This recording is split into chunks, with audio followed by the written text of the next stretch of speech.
हाय आर्मीज, आपका स्वागत है मेरे YouTube channel BTS Korean army 111 इन भोजपुरी सॉन्ग। तो आज मैं आपको माई घोस्ट लव स्टोरी का पार्ट 23 बताऊंगी। चलिए स्टोरी स्टार्ट करते हैं।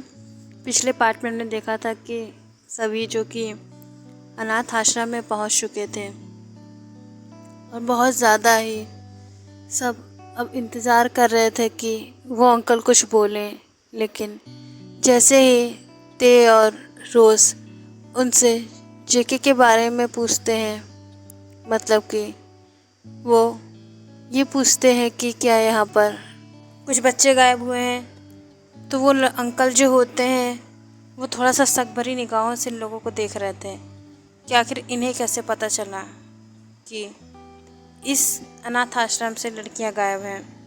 तो फिर अब वो अंकल जो होते हैं अब इन्हें बाहर निकलवाने के लिए कहते हैं।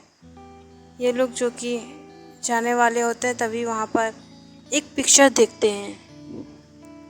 ती उस पिक्चर को देखता है तो बहुत ज़्यादा ही शॉक हो जाता है, क्योंकि ये पिक्चर बहुत ज़्यादा ही किसी खूबसूरत लड़की की थी और ये पिक्चर किसी और की नहीं, जेके की होती है। वो तुरंत ही उस पिक्चर को उठाता है और रोज़ भी इस पिक्चर को देख रही थी।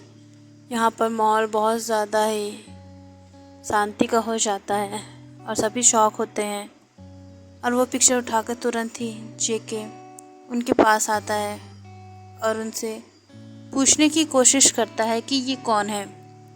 तब फिर वो अंकल कहते हैं कि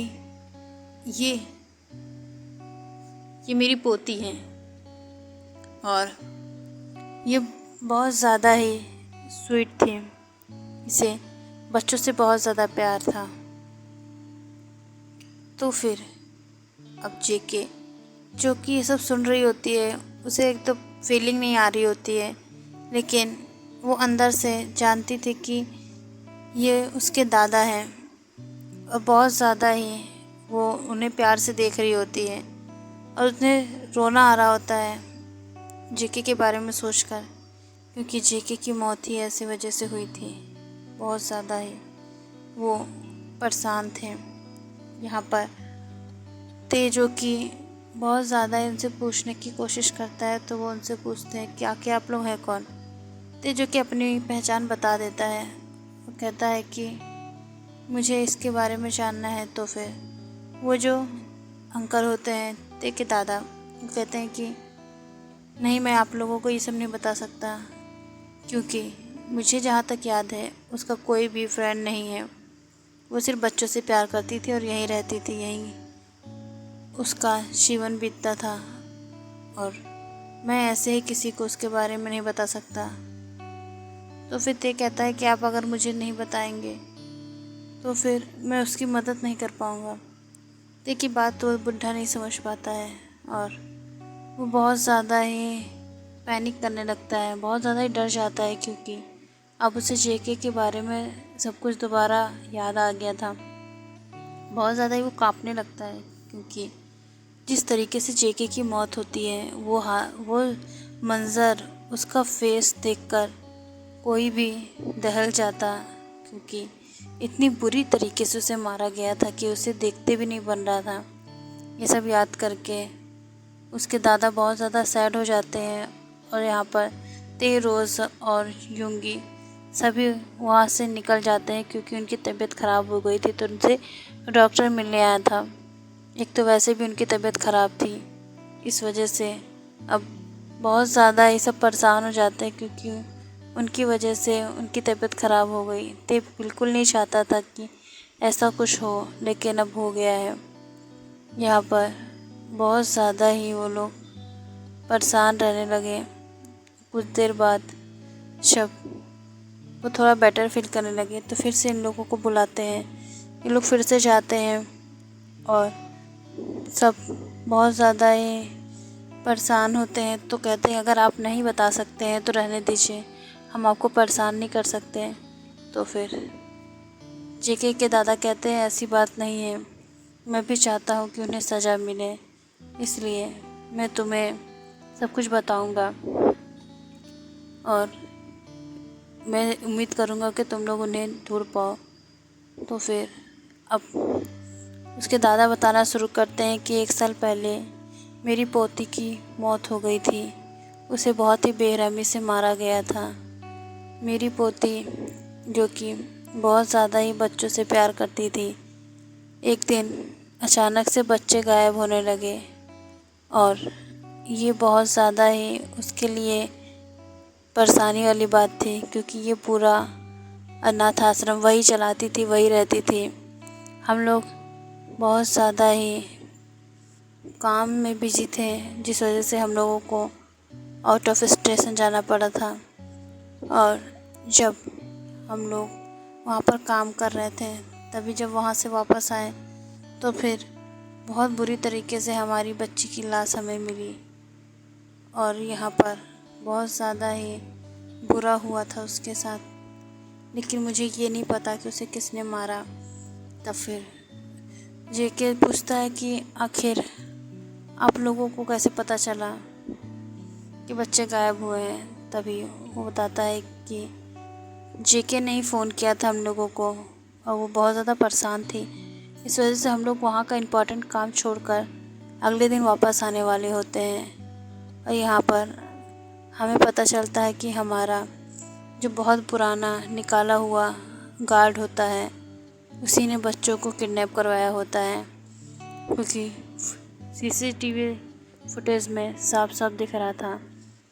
एक तो इस अनाथ आश्रम के पीछे बहुत ज़्यादा ही अंधेरा रहता है, उस गली में कोई नहीं जाता, इस वजह से वहाँ कैमरा नहीं लगा हुआ है और वहीं से वो बच्चों को गायब करता था। लेकिन मेन जो गेट होता है वहाँ पर कैमरा लगा होता है और उसका फोकस भी उधर ही होता है, जिस वजह से हमें पता चला कि उसने ही बच्चों को निकलवाया है। लेकिन वो अकेला नहीं था, उसके साथ भी एक आदमी था, ते जो कि कहता है कि क्या हम वो फुटेज देख सकते हैं। तब ते के कहने पर वो जो दादाजी होते हैं वो उसे फुटेज दिखाते हैं। उस फुटेज को देखकर तो ते शॉक हो जाता है, क्योंकि उसमें गगन होता है। गगन को देखकर बहुत ज़्यादा ही वो परेशान हो जाता है कि आखिर ये आदमी क्या कर रहा है, ये तो तंत्र करता है, तो फिर यहाँ पर कैसे। अब रोज़ भी उसे देखकर कहती है कि ये आदमी कैसे। तो फिर वो देखती है कि वहाँ से वो अब बच्चों को गायब कर रहा है। ये सब देखकर अब सब डिसाइड करते हैं कि पहले वो गगन को पकड़ेंगे, तब जाकर असली कातिल का पता चलेगा। ऐसे ही अजीत से पूछते हैं कि आखिर तुम लोग मेरी बच्ची को कैसे जानते हो, आखिर तुम लोग उससे कहाँ मिले। तभी ते कहता है कि वो बहुत ज़्यादा ही इनोसेंट है, वो यहीं पर है, आपको विश्वास नहीं होगा, लेकिन उसकी रूह भटक रही है। वो मुझे गोइंका निवास में मिली थी और तब से वो मेरे साथ ही है। आज तक उसने मुझे कभी भी चोट नहीं पहुंचाई और इसीलिए वो मेरे साथ है। और तो और मैं उसके लिए बहुत ज़्यादा परेशान हूँ कि वो इतनी ज़्यादा इनोसेंट और क्यूट है और उसे अब तक मुक्ति नहीं मिली। उसके दादा जो कि रो रहे होते हैं, बहुत ज़्यादा बुरी हालत होती है कि उनकी बच्ची ने आज तक कभी किसी का बुरा नहीं चाहा, लेकिन इतनी ख़तरनाक मौत उसको मिली है कि वो बहुत ज़्यादा ही अंदर तक दहक गए थे और वो चाहते थे इसी अनाथ आश्रम में रहकर उनकी मृत्यु हो जाए। इसी वजह से वो इसी अनाथ आश्रम में रहते थे जब उनकी बच्ची ख़त्म हो गई। और वहाँ पर अब दादा जो कि रो रहे होते हैं, ते जो कि बहुत ज़्यादा ही परेशान था, सभी रोने लगते हैं। जेके जो कि कहती है कि मुझे भी मेरे दादा से मिलना है। तो दादा जो कि बहुत ज़्यादा ही रो रहे थे और वो कहते हैं कि मुझे अपनी पोती से मिलना है, क्या कोई तरीका नहीं कि मैं उसे देख पाऊँ। तब फिर रोज़ कहती है तरीका है और वो जेकी के पास आके कहती है कि तुम मेरे शरीर में आ सकती हो, लेकिन अपना काम पूरा करने के बाद तुम्हें तुरंत ही निकलना होगा, वरना मेरा शरीर नष्ट हो जाएगा। जेके जो कि मना करते हुए कहती है नहीं, मैं नहीं आऊँगी, क्योंकि तुमने मेरी इतनी हेल्प की है, अगर तुम्हें कुछ हो गया तो मैं बिल्कुल भी खुद को माफ़ नहीं कर पाऊँगी। तभी रोज़ जो कि बहुत ज़्यादा ही उससे रिक्वेस्ट करती है और उसके दादा भी दादा की बात पर वो एग्री कर जाती क्योंकि उसके दादा बहुत बुरी तरीके से रो रहे थे। अगले ही पल वहाँ पर हवाएं बहुत तेज़ चलने लगती हैं क्योंकि जेके जो कि रोज़ के अंदर एंटर कर रही थी, और जब रोज़ के अंदर एंटर हो जाती है तब हवाएं बंद हो जाती हैं और सब वहाँ का माहौल देखते हैं जो शांत हो चुका था। रोज़ जो कि दादा के पास बैठ जाती है आके, और वो जेके की आवाज़ में बोलती है तो उसके दादा बहुत ज़्यादा ही हैरान हो जाते हैं और बहुत ज़्यादा ही खुश कि वो अपनी बच्ची को कम से कम एक बार देख तो सकें, उससे बात तो कर सकें, और वो बहुत ज़्यादा ही गले लगकर रोने लगते हैं। दोनों बहुत ज़्यादा ही बात करते हैं और कहती है जेके जाने से पहले कि अपना ख्याल रखिएगा, टाइम पे दवा लीजिएगा, और खबरदार जो ऐसे ही ख़त्म होने के बारे में सोचा तो अभी आपको मेरी ज़िंदगी भी जीनी है और इन बच्चों को संभालना है, बाकी का हम लोग उस कातिल को ढूंढ लेंगे। ते जो कि ये सब देख रहा होता है जेके, जो कि ऐसे ही दादा से बातें कर रही थी, तभी युंगी की नज़र उसके हाथ पर जाती जो कि जल रहा था। तो फिर अब जेके से युंगी कहता है कि ये पहले से था। तभी उसे याद आता है कि उसका टाइम ख़त्म हो चुका है, अगर वो नहीं निकली तो फिर रोज़ का शरीर नष्ट हो जाएगा। इस वजह से वो अपने दादा से अलविदा लेते हुए उस शरीर से बाहर आ जाती है, और जब वो बाहर आती है तो रोज़ वहीं बेहोश हो जाती है और तुरंत ही उसको पानी पिलाया जाता है, और सभी बहुत ज़्यादा ही उसकी देख रेख कर रहे थे। जब रोज़ होश आ जाता है रोज़ को, तब जाकर सबको शांति मिलती है और सब दादा से अलविदा लेकर अब वापस घर आने वाले थे। ते का जो कि प्लान होता है कि वो तुरंत ही उसे पकड़ेगा यहाँ जाने के बाद, और तभी उसके गार्ड का कॉल आता है जो कि लीसा के पीछे लगाया होता है ते ने, क्योंकि लीसा के बारे में उसे पता था। तो फिर वो गार्ड कहता है सर यहाँ पर 2 लोग जो कि लीसा मैम से मिलने आते हैं, एक आदमी और एक औरत, क्या उसे उठा लें? तो फिर ते कहता है हाँ, उठाकर बेसमेंट में लेके आओ उन लोगों को। यहाँ पर उसका गार्ड जो कि हामी भरते हुए अब उन लोगों को बेसमेंट में लेके पहुँच भी जाता है। यहाँ पर सभी बहुत ही जल्दी ड्राइव करते हुए वहाँ पर जा रहे थे।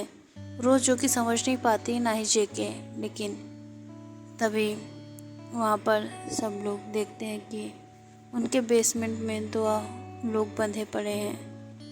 इन्हें देखकर सभी शॉक हो जाते हैं। ओके यार, मैं इस पार्ट को मैं एंड करती हूँ। नेक्स्ट पार्ट में जानेंगे कि अब क्या होगा। ये स्टोरी जल्दी ख़त्म होने वाली है तो मैं 1 शॉट भी दूँगी, और मैं सोच रही हूँ कुछ वीडियो में कुछ एडिटिंग करने के लिए। तो फिर अगर मुझे अच्छा लगेगा तो मैं एडिटिंग करके डालूँगी वीडियो, जैसे कि बाकी चैनल्स जो फ़नी वीडियोस बनाते हैं उस तरीके का कुछ। तो आप लोग उसके लिए अगर एक्साइटेड हैं तो प्लीज़ कमेंट कर दीजिएगा। स्टोरी अच्छी लग रही है तो लाइक कमेंट तो करिएगा ही, और स्टोरी को शेयर भी कर दीजिएगा। बाय आर्मी, सरांगे, love you so much army. आप इतना सपोर्ट करते हैं, इस वजह से आज मैं यहाँ तक पहुँची हूँ। तो फिर व्यूज़ भी दे दिया करिए। Bye army.